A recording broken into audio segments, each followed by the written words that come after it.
Well, the Oculus Gaming Showcase just happened yesterday, and we got tons of exclusive footage and details for a wide variety of games and expansion packs. Only one new game was announced, and spoiler, none of the new games or expansions are going to be a big 2021 hit AAA game that VR needs. So let's just jump right into it. Let's go over all of the games and expansion packs that were announced.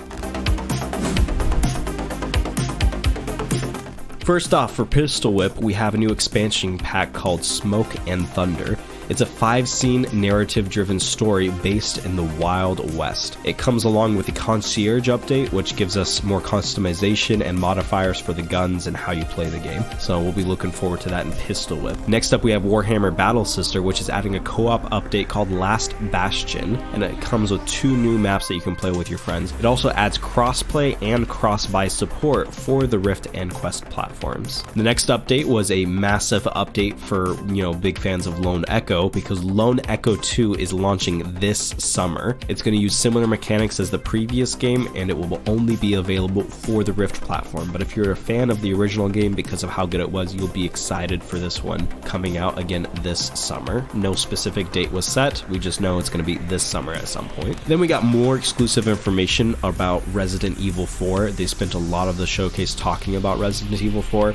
It's confirmed to be a Quest 2 exclusive, and the content of the game is going to be pretty much the same as the original game. They're working hard to rework the entire game for VR while keeping the content the same, and they went into details about what that means. First off, it's going to be played in a first person's perspective, and the items and weapons are now physical objects that you can interact with in VR, not like Skyrim where you just kind of feels like you're playing through a menu, but you can actually pick things up. You can wield separate weapons in each hand, and you will be able to use smooth locomotion or teleportation. They've added over 4,500 new textures that have been repainted or up-resed to make the game look even better in VR. Many things aren't going to change, like the character animations and cutscenes, which have been left untouched. Next up, we got updates on a few different Star Wars games. First off, Tales from Galaxy Edge Part 2 will be coming soon, and we got to see a new character for the series too. I don't know much about the series, I didn't play the first one, but this is what the character looks like. We're also getting Star Wars Pinball, which is coming with some really cool features. Star Wars Pinball is going to have customizable memorabilia. You'll be able to decorate your room to look however you want. It's adding pinball machines from The Mandalorian, as well as a couple of classic tables.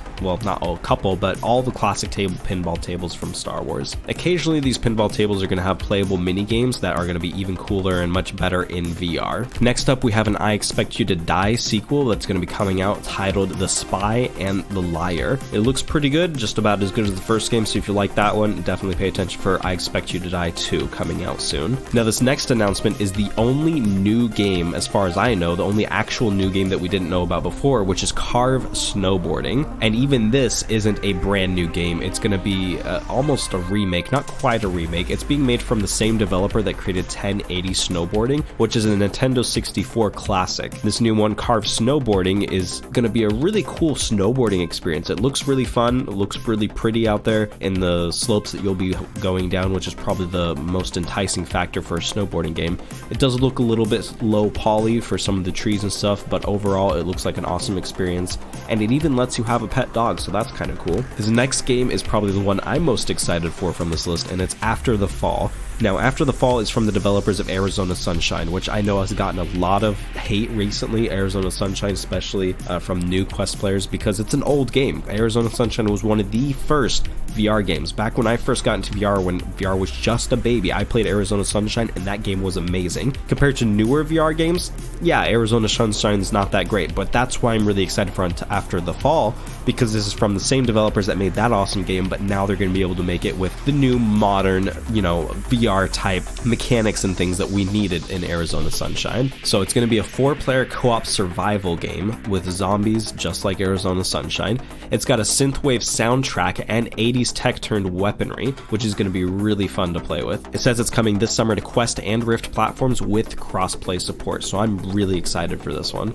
Next up, we're getting Wraith Oblivion, The Afterlife, which is launching actually today on Quest and Rift platforms. Also launching today is part 1 of an expansion pack to The Climb 2. Now, The Climb 2 is going to be coming out with a couple different expansion packs, 2 total, and one of them is available today. Some of these expansion packs are going to include lots of new features, such as rhythm-based climbing, which aims to make the game a little bit more gamey, a little bit more fun, as opposed to just, climbing up a mountain. And then finally, the last announcement that we get is for The Walking Dead Saints and Sinners. They didn't give us very many details about this one, but it's a free update coming out on May 20th called Aftershocks. It's centered around a new cash reserve that you, the tourist, have to go and try and get. So it looks like it's just adding a little bit more gameplay to the story, which is really cool, really exciting. I almost wish game developers like this would just, move on and create new games as opposed to adding, just updates to these. I mean, unless you're talking about multiplayer games, I don't think single player games need that many updates. Unless you're adding multiplayer, now that would be cool.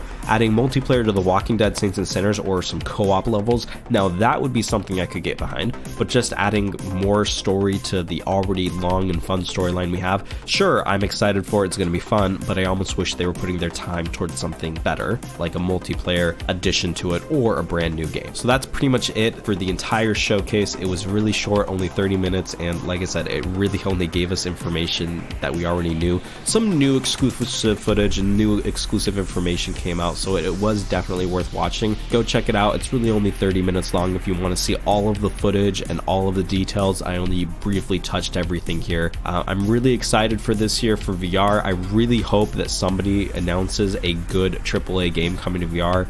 We now know that it's not going to be Oculus. They did say they might have new announcements later on in the year, but this is their showcase and they didn't announce anything major beyond maybe Resident Evil 4, which we already knew about. And so I'm starting to lose faith that we'll have that big VR game that pushes more people into VR like we had last year. I mean, think about it. Last year, I believe Boneworks came out last year, or maybe it was the end of 2019, and then Half-Life Alyx also came out last year. So where's that game for 2021? I don't know. Maybe we just won't get it. So if you're not subscribed already, go ahead and subscribe and like this video if you already are subscribed too. It really helps the channel out. I appreciate y'all hanging out and watching this video, but that's it. I'm out.